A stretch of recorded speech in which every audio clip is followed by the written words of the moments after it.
Hello friends, स्वागत है आपका आपके अपने channel online study with DK में। आज हम आपके लिए लेकर आए हैं यूपी टेट एग्जाम 2026 के लिए संस्कृत के टॉप 50 क्वेश्चंस, जो कि आने वाले एग्जाम की दृष्टि से बहुत ही महत्वपूर्ण है।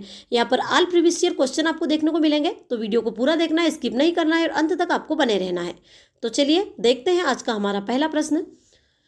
आज का हमारा पहला प्रश्न है, माहेश्वर सूत्रों में किस व्यंजन वर्ण की 2 बार गणना की जाती है। यहाँ पर आपको बताना है कि माहेश्वर सूत्र में वहाँ कौन सा व्यंजन वर्ण है जिसको 2 बार गिना जाता है ना।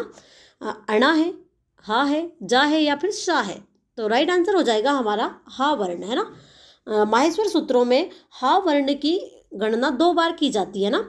कहाँ कहाँ की जाती है? एक बार हमारे हायावरट सूत्र में और दूसरी बार अंतिम सूत्र हमारा हल सूत्र है, उसके अंतर्गत हा वर्ण की गणना की जाती है। इसलिए राइट आंसर हो जाएगा हमारा ऑप्शन नंबर बी। चलिए अगला क्वेश्चन है, अक प्रत्याहार के अंतर्गत कौन से वर्ण आते हैं? अ ई उ ऋषिल र, आ ई उ, ए ओ आई या औ या फिर उपयुक्त सभी। तो राइट आंसर हो जाएगा हमारा आ ई उ ऋषि ओल रा, है ना। यहाँ अक प्रत्याहार के अंतर्गत आते हैं। जो हमारा अक प्रत्याहार है वहाँ अ ई उ न और रक सूत्र से मिलकर बनता है। इसमें अंतिम अणा और का की क्या होती है? गणना नहीं होती है, क्योंकि तस्य लोपा सूत्र से अणा और का यहाँ पर लोप हो जाता है। चलिए आगे बढ़ते हैं। अगला क्वेश्चन है, भगवान शिव के डमरू से सूत्र निकले, वहां 14 सूत्र किसे सुनाई दिए या फिर किसे सुनाई पड़े? ब्रह्मा को, नारद को, गणेश को या फिर पाणिनि को। तो राइट आंसर हो जाएगा हमारा पाणिनि को। ऑप्शन नंबर डी हमारा राइट आंसर होगा। भगवान शिव की कृपा से ये 14 ध्वनियां तपस्यारत महर्षि पाणिनि को सुनाई पड़ी, है ना। चलिए अगला क्वेश्चन है, इक प्रत्याहार के अंतर्गत कौन से वर्ण गिने जाते हैं? आ ई उ ऋषिल रा, ए ओ आई औ या फिर उपयुक्त में से कोई नहीं। तो राइट आंसर हो जाएगा हमारा ऑप्शन नंबर बी, है ना। आ ई उ ना के ई से लेकर रलक के का तक के वर्ण एक कहलाते हैं ना। ऑप्शन नंबर बी हमारा राइट आंसर होगा। चलिए आगे बढ़ते हैं। अगला क्वेश्चन है, इत्संज्ञक वर्णों का लोप करने वाला सूत्र कौन सा है? तस्य लोपा, आदर्शनम लोपा, लोपस्य लोपा या उपयुक्त सभी। तो राइट आंसर हो जाएगा हमारा तस्य लोपा। ऑप्शन नंबर ए हमारा राइट आंसर होगा।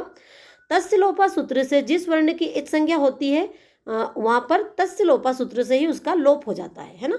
चलिए आगे बढ़ते हैं। अगला क्वेश्चन है, माहेश्वर सूत्रों के अंतर्गत कितने सूत्रों में स्वरों की गणना हुई है? 2 सूत्रों में, 4 सूत्रों में, 6 सूत्रों में या फिर 8 सूत्रों में। यहाँ पर आपको बताना क्या है कि जो माहेश्वर सूत्र है उसके अंतर्गत कितने सूत्र हैं जिनमें स्वरों की गणना हुई है। किन की गणना हुई है? स्वरों की गणना हुई है। तो वहाँ हो जाएंगे हमारे 4 सूत्र, है ना। कौन कौन से हो जाएंगे? प्रथम सूत्र, जो प्रथम 4 सूत्र है हमारे, उनमें स्वरों की गणना हुई है। वहाँ कौन कौन से हैं? आ यूणा, रलक, ए ओंग, ए औच, है ना। में ये सभी 9 स्वरों या फिर अच की गणना की गई है। चलिए अगला क्वेश्चन है, हल प्रत्याहार में किन वर्णों की गणना होती है? केवल स्वरों की गणना, केवल उष्म वर्णों की गणना, सभी व्यंजनों की गणना या फिर सभी स्वरों और व्यंजनों की गणना। तो राइट आंसर हो जाएगा हमारा सभी व्यंजनों की गणना, है ना। हयावरट के हा से लेकर हल के ला तक के सभी 33 व्यंजन हल प्रत्याहार में आ जाते हैं, है ना। इसलिए राइट आंसर हो जाएगा हमारा ऑप्शन नंबर सी, हल प्रत्याहार में सभी व्यंजनों की गणना होती है। चलिए अगला क्वेश्चन है, महर्षि पाणिनि की तपस्या से प्रसन्न होकर शिवजी ने क्या किया? आशीर्वाद दिया, पुष्पों की वर्षा की, नृत्य के साथ डमरू बजाया या फिर नृत्य के साथ शंख बजाया। तो यहाँ तो आप सबको पता ही होगा कि महर्षि पाणिनि की तपस्या से प्रसन्न होकर शिवजी ने नृत्य के साथ डमरू बजाया। ऑप्शन नंबर सी हमारा राइट आंसर होगा, है ना। शिवजी ने जब तांडव नृत्य किया तो उससे ध्वनियाँ उत्पन्न हुई, है ना। चलिए आगे बढ़ते हैं। अगला क्वेश्चन है, आदि रंत्यन संहिता सूत्र से व्याकरण में किसका निर्माण हुआ है? संधियों का, प्रत्याहारों का, समासों का या फिर कारकों का। तो राइट आंसर हो जाएगा हमारा प्रत्याहारों का। आदि रंत्यन संहिता सूत्र प्रत्याहार विधायक सूत्र है, जो बताता है कि आदि वर्ण और अंतिम इत्संज्ञक वर्ण मिलकर क्या बनाते हैं? प्रत्याहार बनाते हैं। जैसे उदाहरण के लिए हम आ प्लस ना यहाँ पर ले सकते हैं, है ना। बराबर क्या हो जाता है? अण हो जाता है ना। क्या हो जाता है? अण हो जाता है, अण प्रत्याहार हो जाता है। चलिए आगे बढ़ते हैं। अगला क्वेश्चन है, माहेश्वर सूत्र में हकार का 2 बार प्रयोग क्यों किया गया है? अड और सल प्रत्याहार के लिए, अरहण और अधुक्षत आदि प्रयोग की सिद्धि के लिए, उपयुक्त दोनों के लिए, उपयुक्त में से कोई नहीं। तो राइट आंसर हो जाएगा हमारा उपयुक्त दोनों के लिए, है ना। ऑप्शन नंबर सी हमारा राइट आंसर होगा। अड और सल प्रत्याहारों के निर्माण तथा अरहण जैसे प्रयोगों की व्याकरणिक सिद्धि के लिए हा का 2 बार प्रयोग हुआ है। चलिए आगे बढ़ते हैं। अगला क्वेश्चन है, सल प्रत्याहार में कौन से वर्ण आते हैं? या वराला, श श शह, आ ई ऊ ऋषि, जब गड़ द, है ना। तो राइट आंसर हो जाएगा हमारा ऑप्शन नंबर बी। सल प्रत्याहार के अंतर्गत श श शह आते हैं ना। सशर और हल सूत्रों से सल प्रत्याहार बनता है ना। अगर हम सूत्रों की दृष्टि से देखें तो सशर सूत्र और हल सूत्रों के मिलने से सल प्रत्याहार बनता है।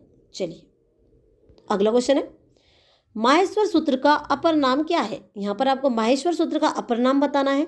माहेश्वर सूत्र, शिव सूत्र, वर्ण समाम्नाय सूत्र या फिर उपयुक्त सभी। तो राइट आंसर हो जाएगा हमारा उपयुक्त सभी, है ना। यहाँ पर इन्हें माहेश्वर सूत्र भी कहा जाता है, शिव सूत्र भी कहा जाता है और वर्ण समाम्नाय सूत्र भी इन्हें कहा जाता है, क्योंकि वर्णों का क्या है यहाँ पर क्रमबद्ध समूह होने के कारण वर्ण समाम्नाय सूत्र भी इसे कहा जाता है। चलिए आगे बढ़ते हैं। अगला क्वेश्चन है, माहेश्वर सूत्रों की संख्या है 12, 14, 24 या फिर 18। तो माहेश्वर सूत्रों की संख्या है हमारी 14। ऑप्शन नंबर बी हमारा राइट आंसर होगा। कितने सूत्र है हमारे माहेश्वर सूत्र? 14 है ना। चलिए आगे बढ़ते हैं।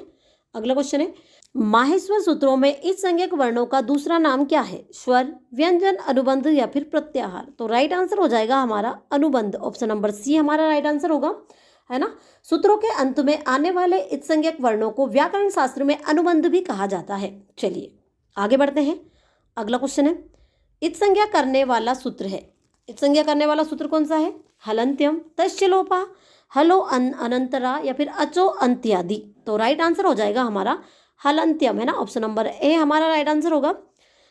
हलंत्यम सूत्र उपदेश अवस्था में अंतिम हल की इत संज्ञा करता है ना। या फिर अंतिम हल या फिर अंतिम व्यंजन की इत संज्ञा करता है। राइट आंसर हो जाएगा हमारा ऑप्शन नंबर ए। चलिए आगे बढ़ते हैं। अगला क्वेश्चन है, अच प्रत्याहार के अंतर्गत किन वर्णों का परिगणन होता है? सभी व्यंजनों का, सभी स्वरों का, उष्म वर्णों का या फिर अंतस्थ वर्णों का। तो राइट आंसर हो जाएगा हमारा ऑप्शन नंबर बी, है ना। अच प्रत्याहार के अंतर्गत सभी स्वरों का परिगणन होता है। अच प्रत्याहार के अंतर्गत आ से लेकर चा तक के सभी 9 स्वर आ जाते हैं, इसलिए स्वरों को संस्कृत में अच भी कहा जाता है। यहाँ भी आपको याद रखना है। चलिए आगे बढ़ते हैं। अगला क्वेश्चन है, भगवान शिव के डमरू से निकलकर पाणिनि को क्या प्राप्त हुआ? शिव सूत्र, माहेश्वर सूत्र, चतुर्दश सूत्र या फिर उपयुक्त सभी। तो राइट आंसर हो जाएगा हमारा उपयुक्त सभी, है ना। शिव सूत्र, माहेश्वर सूत्र, ये जो हमारा शिव सूत्र, माहेश्वर सूत्र और चतुर्दश सूत्र, ये सभी क्या है? एक ही विषय के भिन्न नाम है, इसलिए राइट आंसर हो जाएगा हमारा उपयुक्त सभी। चलिए आगे बढ़ते हैं। अगला क्वेश्चन है, जस प्रत्याहार के अंतर्गत वर्गों के कौन से अक्षर आते हैं? प्रथम अक्षर, द्वितीय अक्षर, तृतीय अक्षर या फिर चतुर्थ अक्षर। तो राइट आंसर हो जाएगा हमारा ऑप्शन नंबर सी, है ना।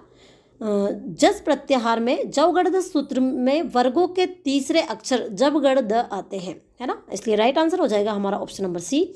चलिए अगला क्वेश्चन है, महर्षि पाणिनि ने संस्कृत का व्याकरण बनाने की इच्छा से किस देवता की घोर तपस्या की? सरस्वती की, शिव की, लक्ष्मी की या फिर ब्रह्मा की। तो महर्षि पाणिनि ने संस्कृत का व्याकरण बनाने की इच्छा से भगवान शिव की घोर तपस्या की, है ना। ऑप्शन नंबर बी हमारा राइट आंसर हो जाएगा। चलिए आगे बढ़ते हैं। अगला क्वेश्चन है, प्रत्याहार के अंतर्गत वर्णों की गिनती करते समय किस वर्ण की गणना नहीं की जाती? आदि प्रथम वर्ण की, आदि यानी कि प्रथम वर्ण की, मध्य के वर्णों की या फिर अंतिम इत्संज्ञक वर्ण की या फिर उपयुक्त सभी की। तो राइट आंसर हो जाएगा हमारा अंतिम इत्संज्ञक वर्ण की, है ना। प्रत्याहार के वर्णों की गणना करते समय सूत्र के अंत में हलंत या फिर इत्संज्ञक वर्ण को छोड़ दिया जाता है। उदाहरण के लिए हम अण प्रत्याहार ले सकते हैं, जैसे कि अण प्रत्याहार में हम क्या गिनते हैं? आ ई उ, है ना, और ना को हम छोड़ देते हैं। चलिए आगे बढ़ते हैं। अगला क्वेश्चन है, महान व्याकरणाचार्य पाणिनि ने संस्कृत की वर्णमाला को बांटा है 10 खंडों में, 12 खंडों में, 14 खंडों में या फिर 16 खंडों में। तो महान व्याकरणाचार्य पाणिनि ने संस्कृत की वर्णमाला को 14 खंडों में बांटा है ना। ऑप्शन नंबर सी हमारा राइट आंसर होगा। चलिए आगे बढ़ते हैं। अगला क्वेश्चन है, माहेश्वर सूत्रों के अंतर्गत कितने सूत्रों में व्यंजनों की गणना हुई है? यहाँ पर आपको बताना यहाँ है कि माहेश्वर सूत्र के अंतर्गत कितने सूत्रों में व्यंजनों की गणना हुई है। 4 सूत्रों में, 8 सूत्रों में, 10 सूत्रों में या फिर 11 सूत्रों में। तो राइट आंसर हो जाएगा हमारा 10 सूत्रों में, ऑप्शन नंबर सी हमारा राइट आंसर होगा, है ना। माहेश्वर सूत्र के अंतर्गत 10 सूत्रों में व्यंजनों की गणना हुई है ना। सूत्र संख्या 5 जैसे कि हयवरट से लेकर 14 सूत्र हमारा हल तक, कुल 10 सूत्रों में सभी व्यंजनों हल की गणना हुई है। चलिए आगे बढ़ते हैं। अगला क्वेश्चन है, यण प्रत्याहार के अंतर्गत कौन से वर्ण आते हैं? श श श, य व र ल, क ख ग घ, च छ ज झ। तो राइट आंसर हो जाएगा हमारा ऑप्शन नंबर बी, है ना। य व र ल किसके अंतर्गत आते हैं? य व र ल हमारे यण प्रत्याहार के अंतर्गत आते हैं, है ना। हयवरट और लंड सूत्रों से यण प्रत्याहार बनता है जिसमें य व र आते हैं, है ना। चलिए आगे बढ़ते हैं। अगला क्वेश्चन है, उपदेश किसे कहते हैं? पाणिनि, कात्यायन एवं पतंजलि ने जिसका प्रथम उच्चारण किया। उपदेश अध्योच्चारणम, प्रथम बार पाठ किया गया जो त्रिमुनियों के द्वारा, वहाँ या फिर उपयुक्त सभी। तो राइट आंसर हो जाएगा हमारा ऑप्शन नंबर डी, उपयुक्त सभी, है ना। यहाँ पर त्रिमुनियों पाणिनि, कात्यायन और पतंजलि द्वारा किए गए प्रथम उच्चारण या फिर आदि पाठ को ही उपदेश कहते हैं। चलिए आगे बढ़ते हैं। अगला क्वेश्चन है, माहेश्वर सूत्रों की संख्या कितनी है? 14, 11, 14, 16 या फिर 21। तो माहेश्वर सूत्रों की जो संख्या हो जाएगी हमारी 14, है ना। ऑप्शन नंबर बी हमारा राइट आंसर होगा, है ना। माहेश्वर सूत्रों की संख्या कितनी है? तो 14। चलिए आगे बढ़ते हैं। अगला क्वेश्चन है, माहेश्वर सूत्रों के आधार पर संस्कृत में कुल कितने व्यंजन वर्ण माने जाते हैं? 9, 25, 33 या फिर 42। तो राइट आंसर हो जाएगा हमारा 33, है ना। ऑप्शन नंबर सी हमारा राइट आंसर होगा। माहेश्वर सूत्रों में 5वें से 14वें सूत्र तक कुल 33 व्यंजन हल वर्ण परिगणित है। चलिए आगे बढ़ते हैं। अगला क्वेश्चन है, माहेश्वर सूत्रों में कौन सा इत्संज्ञक वर्ण 2 बार आया है? अणा, ह, ना या फिर या। तो राइट आंसर हो जाएगा हमारा अणा, है ना। जो अणा है हमारा इत्संज्ञक वर्ण जो 2 सूत्रों के अंत में आता है। पहला सूत्र कौन सा है हमारा? अ ई उ ण, है ना। और छठा सूत्र हमारा लण, है ना। इसमें जो अंतिम वर्ण है इसकी तस्य लोपा सूत्र से क्या हो जाती है? इसका लोप हो जाता है। इसलिए यहाँ पर पूछा गया है कि णा का जो गणना है वहाँ कितनी बार हुई है? इत्संज्ञक वर्ण हमारा ना है उसकी गणना 2 बार हुई है। ऑप्शन नंबर ए हमारा राइट आंसर होगा। अगला क्वेश्चन है, अच प्रत्याहार के अंतर्गत कुल कितने स्वर वर्ण आते हैं? यहाँ पर आपको बताना है कि अच प्रत्याहार के अंतर्गत कुल कितने स्वर वर्ण आते हैं? 5, 9, 11 या फिर 13। तो अच प्रत्याहार के अंतर्गत 9 स्वर वर्ण आते हैं, है ना। प्रथम 4 सूत्रों में 9 स्वर वर्ण हमारे कौन कौन से? वहाँ अ ई उ, ऋषिल र, ए ओ ऐ औ, है ना। ये हमारे 9 वर्ण आते हैं। चलिए अगला क्वेश्चन है, भगवान माहेश्वर के डमरू से उत्पन्न होने के कारण इन्हें क्या कहा जाता है? माहेश्वर सूत्र, पाणिनि सूत्र, ब्रह्मा सूत्र या फिर उमा सूत्र। तो राइट आंसर हो जाएगा हमारा माहेश्वर सूत्र, ऑप्शन नंबर ए हमारा राइट आंसर होगा। भगवान माहेश्वर के डमरू से उत्पन्न होने के कारण इन्हें माहेश्वर सूत्र कहा जाता है। चलिए आगे बढ़ते हैं। अगला क्वेश्चन है, धातु सूत्र गणोनादि वाक्य लिंगानुशासनम, यहाँ पंक्ति किस संदर्भ में कही गई है? उच्चारण के संदर्भ में, उपदेश के संदर्भ में, सूत्रों के संदर्भ में, फिर वाक्यों के संदर्भ में। तो राइट आंसर हो जाएगा हमारा उपदेश के संदर्भ में, है ना। यह पंक्ति उपदेश के स्वरूप और उसके अंतर्गत आने वाले विषयों को स्पष्ट करने के लिए कही गई है। चलिए अगला क्वेश्चन है, सल प्रत्याहार के अंतर्गत आने वाले वर्णों को क्या कहते हैं? अंतस्थ वर्ण, ऊष्म वर्ण, वर्गीय व्यंजन या फिर स्वर वर्ण। तो राइट आंसर हो जाएगा हमारा ऊष्म वर्ण, है ना। सल प्रत्याहार में आने वाले वर्णों का उच्चारण घर्षण के साथ, गर्म हवा के साथ होता है, अतः इन्हें ऊष्म वर्ण कहते हैं। तो राइट आंसर हो जाएगा हमारा ऑप्शन नंबर बी, सल प्रत्याहार के अंतर्गत आने वाले वर्णों को ऊष्म वर्ण कहा जाता है। चलिए अगला क्वेश्चन है, चतुर्दश सूत्रों में इत्संज्ञक वर्णों की संख्या कितनी मानी जाती है? 10, 12, 14 या फिर 11। तो राइट आंसर हो जाएगा हमारा ऑप्शन नंबर सी। जो चतुर्दश सूत्र यानी हमारे 14 सूत्र हैं, इनमें इत्संज्ञक वर्ण कितने हैं? तो इत्संज्ञक वर्ण भी हमारे 14 ही होंगे, है ना। 14 सूत्रों के अंत में जिनकी इत संज्ञा हुई है यानी जिनका इत संज्ञा होकर तस्य लोपा सूत्र से लोप हुआ है, वहाँ कितने वर्ण हैं? हमारे 14 वर्ण, है ना। 14 सूत्रों के अंत में आने वाले 14 हलंत वर्ण इत संज्ञक माने जाते हैं, है ना। जैसे कि आ ई उणा में हम ना की इत संज्ञा यहाँ पर हुई है। ऐसे ही जो दूसरे हमारे सूत्र है उनमें जो अंतिम वर्ण है उनकी इत संज्ञा हुई है, इसलिए राइट आंसर हो जाएगा हमारा ऑप्शन नंबर सी। चलिए आगे बढ़ते हैं। अगला क्वेश्चन है एच प्रत्याहार में कौन से वर्ण आते हैं? ए ओ आई औ या फिर उपयुक्त सभी। तो राइट आंसर हो जाएगा हमारा ऑप्शन नंबर बी। एओच सूत्र से एच प्रत्याहार बनता है जिसमें आई और औ वृद्धि स्वर आते हैं, इसलिए राइट आंसर हो जाएगा हमारा ऑप्शन नंबर बी, है ना। एच प्रत्याहार में आई और औ आते हैं। अगला क्वेश्चन है माहेश्वर सूत्रों में से कौन सा वर्ण सूत्रांत में 2 बार प्रयोग हुआ है? ल, च, स या फिर न। राइट आंसर हो जाएगा हमारा न, ऑप्शन नंबर डी हमारा राइट आंसर होगा, है ना। माहेश्वर सूत्रों में न वर्ण सूत्रांत में 2 बार प्रयोग हुआ है। चलिए अगला क्वेश्चन है आ यू ण ऋषिल रक आदि ये 14 सूत्र है, इसलिए इन्हें कहते हैं चतुर्दश सूत्र, चतुर्दशानी सूत्र, चतवारी सूत्र या फिर उपयुक्त सभी। तो राइट आंसर हो जाएगा हमारा चतुर्दश सूत्र, ऑप्शन नंबर ए हमारा राइट आंसर होगा। इनकी कुल संख्या कितनी है? 14 है, अतः संस्कृत में इन्हें चतुर्दश सूत्र कहते हैं। चलिए अगला क्वेश्चन है माहेश्वर सूत्रों का मुख्य प्रयोजन क्या है? धातु रूप बनाना, शब्द रूप बनाना, अण आदि प्रत्याहारों का निर्माण करना, वाक्यों का निर्माण करना। तो राइट आंसर हो जाएगा हमारा अण आदि प्रत्याहारों का निर्माण करना, ऑप्शन नंबर सी हमारा राइट आंसर होगा, है ना। अण आदि प्रत्याहारों का निर्माण करना भगवान शिव से प्राप्त इन 14 सूत्रों का मुख्य उद्देश्य प्रत्याहार बनाना है, ताकि पाणिनि व्याकरण के नियम को क्या किया जा सके? संक्षेप में लिखा जा सके। चलिए इसलिए राइट आंसर हो जाएगा हमारा ऑप्शन नंबर सी। अगला क्वेश्चन है उपदेश की अवस्था में जो अंतिम हल होता है उसकी कौन सी संज्ञा होती है? लोप संज्ञा, इत संज्ञा, गुण संज्ञा या फिर टी संज्ञा। तो उपदेश की अवस्था में जो अंतिम हल होता है उसकी इत संज्ञा होती है, ऑप्शन नंबर बी हमारा राइट आंसर होगा, है ना। चलिए अगला क्वेश्चन है प्रत्याहार शब्द का शाब्दिक अर्थ क्या है? विस्तार करना, संक्षेप करना, विच्छेद करना या फिर लोप करना। तो राइट आंसर हो जाएगा हमारा संक्षेप करना, ऑप्शन नंबर बी हमारा राइट आंसर होगा। विस्तृत वर्णों को छोटे रूप में कहना प्रत्याहार है, उदाहरण सभी 33 व्यंजनों को केवल हल कह देना, है ना। इसलिए राइट आंसर हो जाएगा हमारा प्रत्याहार शब्द का शाब्दिक अर्थ है हमारा संक्षेप करना। आगे बढ़ते हैं। अगला क्वेश्चन है नृत्यावशाने नटराज राजो ननाद ढक्काम नव पंचवारम यह पंक्ति किस प्रसंग में आई है? माहेश्वर सूत्र के प्रसंग में, शिव सूत्र के प्रसंग में, चतुर्दश सूत्र के प्रसंग में या फिर उपयुक्त सभी में। तो राइट आंसर हो जाएगा हमारा उपयुक्त सभी में, ऑप्शन नंबर डी हमारा राइट आंसर होगा, है ना। यह पंक्ति इन सभी के प्रसंग में आई है ना। चलिए अगला क्वेश्चन है माहेश्वर सूत्रों में सभी स्वर और व्यंजन संपूर्ण वर्णमाला किस प्रत्याहार के अंतर्गत आते हैं? अच प्रत्याहार के, हल प्रत्याहार के, अल प्रत्याहार के या फिर सल प्रत्याहार के। तो माहेश्वर सूत्रों में सभी स्वर और व्यंजन यानी संपूर्ण वर्णमाला अल प्रत्याहार के अंतर्गत आते हैं ना, ऑप्शन नंबर सी हमारा राइट आंसर होगा।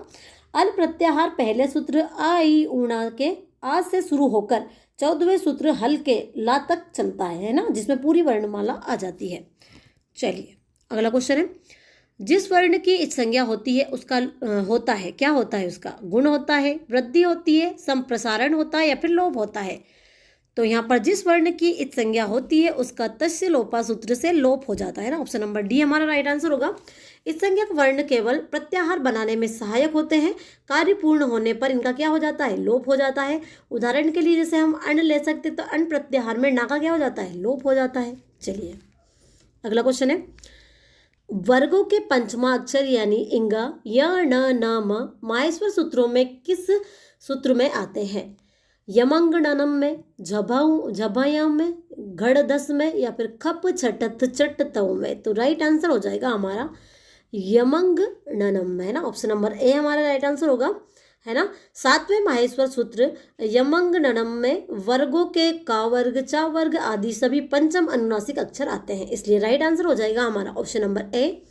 चलिए अगला क्वेश्चन है प्रसन्न होकर भगवान शिव जी ने कितनी बार डमरू बजाया? 10 बार, 11 बार, 12 बार या फिर 14 बार। तो राइट आंसर हो जाएगा हमारा 14 बार, है ना, ऑप्शन नंबर डी हमारा राइट आंसर होगा। इस श्लोक के अनुसार शिव ने 9 और 5 बार यानी 9 पंचवारम यानी 9 और 5 कितने होते हैं हमारे? 14 बार डमरू बजाया। चलिए अगला क्वेश्चन है वर्गों के चतुर्थ अक्षर किस प्रत्याहार के अंतर्गत आते हैं? झस प्रत्याहार, जस प्रत्याहार, यण प्रत्याहार या फिर अक प्रत्याहार। तो राइट आंसर हो जाएगा हमारा ऑप्शन नंबर ए, वर्गों के चतुर्थ अक्षर झस प्रत्याहार के अंतर्गत आते हैं, है ना। चलिए अगला क्वेश्चन है, भू आदि धातु आ ई ऊणा आदि सूत्र वार्तिक लिंगानुशासन यह सब माने जाते हैं। सूत्र माने जाते हैं, उपदेश माने जाते हैं, संज्ञक माने जाते हैं या फिर लोप माने जाते हैं। तो राइट आंसर हो जाएगा हमारा ऑप्शन नंबर बी, है ना। धातु, सूत्र, गण उणादि वाक्य, वार्तिक और लिंगानुशासन आदि सभी उपदेश श्रेणी में माने जाते हैं। राइट आंसर हो जाएगा हमारा ऑप्शन नंबर बी। अगला क्वेश्चन है, संस्कृत व्याकरण में सामान्यतः कुल कितने प्रत्याहार माने गए हैं? 14, 33, 42 या फिर 50। तो ऑप्शन नंबर सी हमारा राइट आंसर होगा, है ना। पाणिनि व्याकरण में लघु सिद्धांत कौमुदी के अंतर्गत मुख्य रूप से 42 प्रत्याहारों का प्रयोग किया गया है, इसलिए राइट आंसर हो जाएगा हमारा ऑप्शन नंबर सी। चलिए अगला क्वेश्चन है, माहेश्वर सूत्रों के विषय में सत्य कथन नहीं है। यहाँ पर आपको बताना है कि जो माहेश्वर सूत्र है उसके विषय में सत्य कथन कौन सा नहीं है। सर्वप्रथम स्वर वर्ण, 5वें 6वें सूत्र में अंतस्थ वर्ण, वर्गीय व्यंजनों में सर्वप्रथम पंचमा अक्षर वर्ण, 10वें सूत्र में अच वर्ण या फिर अंत में उष्म वर्ण। तो राइट आंसर हो जाएगा हमारा ऑप्शन नंबर डी, है ना। 10वें सूत्र में अच वर्ण, यह कथन असत्य है क्योंकि अच स्वर, अच या फिर हम स्वर उन्हें बोल सकते हैं, केवल पहले 4 सूत्रों में यहाँ आते हैं, है ना।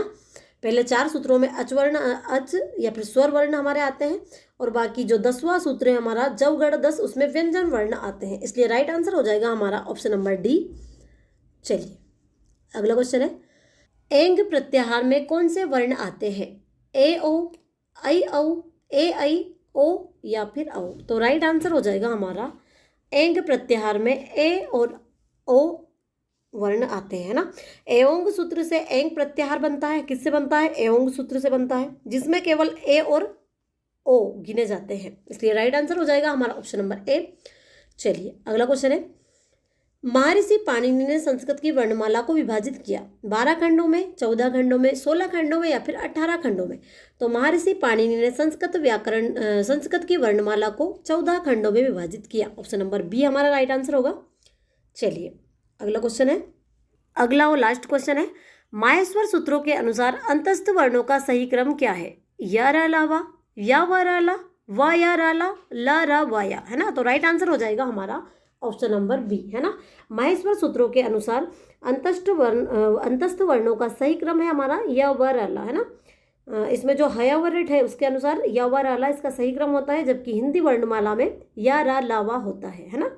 रा इसमें पहले आता है हिंदी वर्णमाला में, और संस्कृत में बोले तो या वा रा ला, है ना।